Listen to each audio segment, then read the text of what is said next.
Bienvenue pour ce nouvel entretien de 102 élus Inside. 102 élus Inside, c'est cette série d'entretiens qui vont permettre de mieux connaître les élus de notre groupe Île-de-France Rassemblée, qui rassemble plein de profils très différents, d'élus engagés, d'élus de terrain. Et là, aujourd'hui, on a la chance d'accueillir Catherine Michaud, qui, en termes d'élus engagés, vous allez voir, a un sacré parcours. Bienvenue. Bonjour Vincent. On est vraiment très heureux de t'accueillir aujourd'hui parce que, on peut le dire, tu es une élue qui n'a pas froid aux yeux et qui sait mener des combats avec beaucoup de fierté. Ça fait très plaisir de t'accueillir parce que je sens qu'on a l'occasion là de te découvrir comme on l'a jamais fait. Et si tu me permets, justement, j'aimerais te poser des questions qui n'ont rien à voir avec la politique.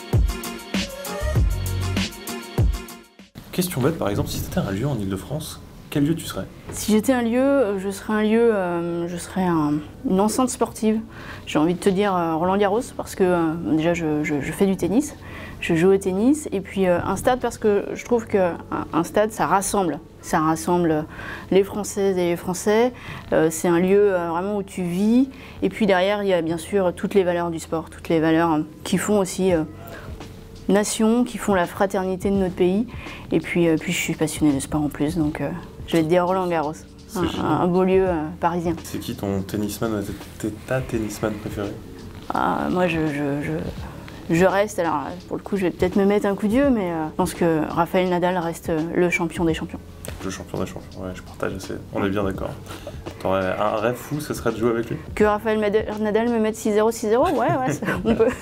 C'est marrant. C'est marrant parce que j'ai posé la question, si tu étais un sport, lequel serais-tu?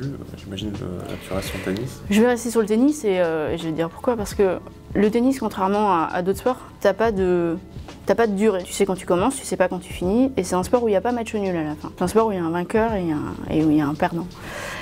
Voilà, et j'aime pas perdre. C'est une belle leçon de vie, ça, pour le coup, c'est excellent. Si tu devais être une couleur, tu serais laquelle?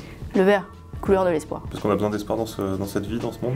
Je pense que le rôle d'un élu, c'est aussi, bien sûr, c'est de préparer, nous en l'occurrence l'Île-de-France, à échelle, réfléchir à moyen et long terme, mais c'est aussi de porter des projets, et à travers les projets, c'est aussi de porter de l'espoir pour les Franciliens. Ouais. C'est une belle ambition pour le coup, j'imagine qui te vient de loin. Qu'est-ce qui fait que tu as envie de donner de l'espoir aux gens? Mon engagement plus général pour la vie de la cité, il a commencé finalement assez tôt, parce que tout à l'heure je te disais que je faisais du tennis, mais j'ai donné des cours aussi. J'ai été assez tôt impliquée dans mes clubs successifs, membre du bureau. J'ai aussi donc accompagné les plus jeunes dès le mini-tennis. Donc il y a aussi toute cette vie de club, et puis après il y a eu l'engagement politique, il y a eu un engagement associatif, tout ce qui a trait à la diversité et l'inclusion pour favoriser plus de droits et de liberté pour les personnes LGBT, on y reviendra certainement tout à l'heure. Mais globalement, être engagé dans la vie de la cité, c'est quelque chose que je porte, j'allais dire presque depuis toujours.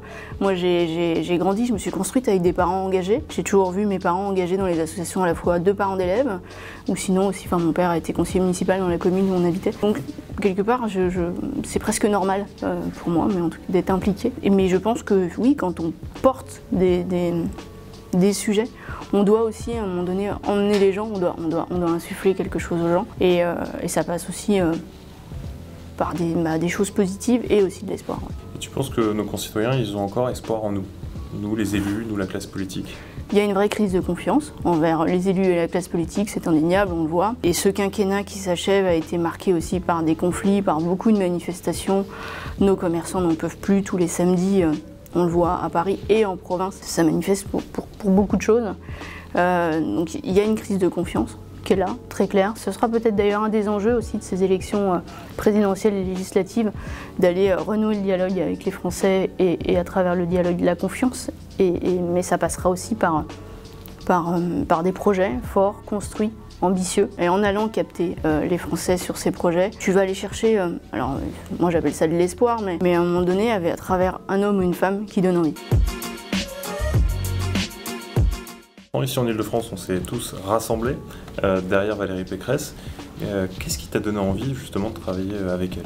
Qu'est-ce qui fait que tu es là, élu avec nous aujourd'hui, dans l'équipe d'Île-de-France Rassemblée? Moi je suis élue aujourd'hui dans le groupe Île-de-France Rassemblée parce que j'ai souhaité pouvoir travailler, j'allais dire, en on avec Valérie Pécresse. Je la connais depuis maintenant presque 10 ans et on a travaillé ensemble, j'allais dire, en coulisses, notamment sur les sujets de diversité et d'inclusion, où on a beaucoup échangé sur différents sujets. Je pense par exemple sous la précédente mandature, lorsque la région Île-de-France comme entreprise, comme employeur, a signé la charte de l'autre cercle, partie des sujets sur lesquels j'avais pu échanger avec Valérie Pécresse. Et puis je pense qu'au fur et à mesure aussi de ces 10 années de travail, d'échange, de discussion, on n'a pas toujours été d'accord sur tout, hein, très clairement, on va se le dire. On a eu parfois des conversations un peu viriles, mais c'est aussi comme ça qu'on apprend à se connaître et à avancer ensemble. Mais en tout cas, ce dont j'ai toujours été sûre, c'est que Valérie Pécresse est une femme intelligente et capable d'avancer et d'évoluer. Et dans ce chemin que nous avons pris ensemble ces dernières années, il y a eu différentes thématiques. Je suis aussi résolument féministe comme Valérie Pécresse. Et en tout cas, il y a eu la volonté de poursuivre, de continuer à travailler ensemble à la région pour l'Île-de-France et les Franciliens. Avant de venir plus spécifiquement sur le thème qui a été ton combat depuis des années, tu en as beaucoup d'autres, notamment la laïcité, on en parlait encore tout à l'heure, les valeurs de la République sont des thèmes que tu partages avec Valérie Pécresse pour le coup. L'Île-de-France en 2027, il y a un petit peu plus de quoi grâce à Catherine Michaud? Il y a un peu plus, en tout cas je l'espère, grâce pas que Catherine Michaud, grâce à un groupe politique qui travaille avec un exécutif porté par Valérie Pécresse et sous l'impulsion de notre présidente, ce sera une Île-de-France plus, je l'espère en tout cas, qui aura su rebondir déjà de cette crise sanitaire et économique que nous avons tous subie, traversée et où il va falloir vraiment derrière savoir être dans l'accompagnement, pas juste se dire c'est bon, dans quelques temps ce sera derrière nous, parce que cet accompagnement il va devoir se faire sur du long terme, parce que derrière nos entreprises ce sont des emplois et derrière les emplois ce sont des familles. Et en 2027, donc il y aura, bien sûr on doit se projeter sur une Île-de-France économiquement toujours première région économique d'Europe, ça on ne doit pas perdre ce leadership.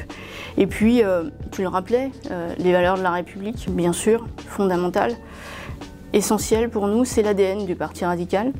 Je suis élue radicale et ça fait partie... Tu as une responsabilité importante au sein du Parti radical. Je suis secrétaire national donc, à la laïcité, aux libertés et à l'égalité des droits. La laïcité, les radicaux l'ont portée en 1905. On continuera à la défendre, à la promouvoir.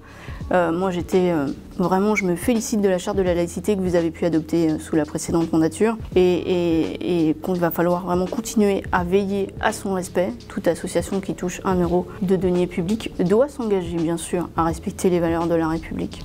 C'est non négociable. Donc en 2027, je vois une Île-de-France unie, rassemblée pour reprendre notre thème. C'est pas qu'un slogan. Je pense qu'aujourd'hui, je le disais tout à l'heure, il y a des crispations, il y a des fractures dans le pays. On les retrouve bien sûr aussi parmi les franciliens. Donc on doit réussir à rassembler les franciliens et à les rassembler aussi autour des valeurs de la République.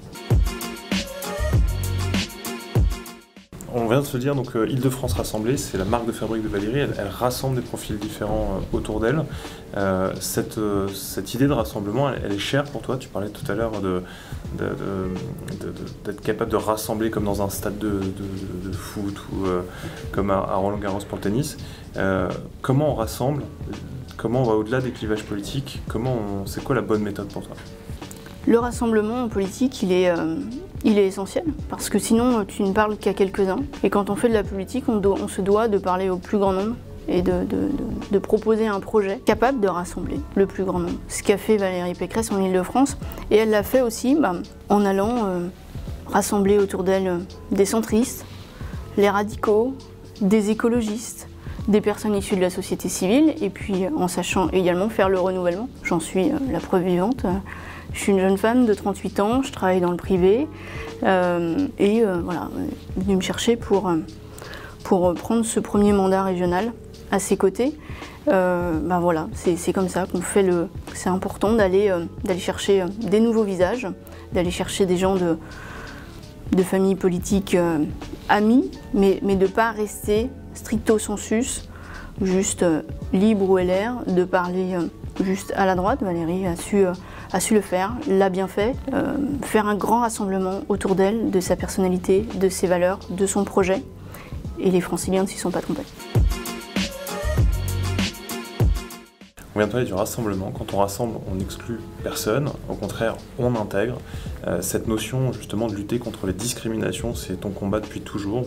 On se connaît depuis une petite dizaine d'années. Je t'ai toujours connu hyper engagé sur ces combats, notamment pour défendre les droits LGBT, mais j'allais dire au-delà de ça, pour faire en sorte que la famille de demain soit une famille qui inclut, qui permette à chacun d'y trouver sa place.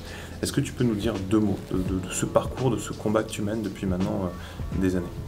Ce parcours, effectivement, je le mène depuis longtemps parce que je suis intimement convaincue que la France est riche de sa diversité, des différents profils, voilà, et que la diversité et l'inclusion dans la société à part entière, dans l'entreprise, c'est essentiel pour faire nation derrière. Et l'inclusion et les nouveaux droits et les nouvelles libertés pour les personnes LGBT en font pleinement partie. Donc c'est passé par l'ouverture du mariage et de l'adoption aux couples de même sexe.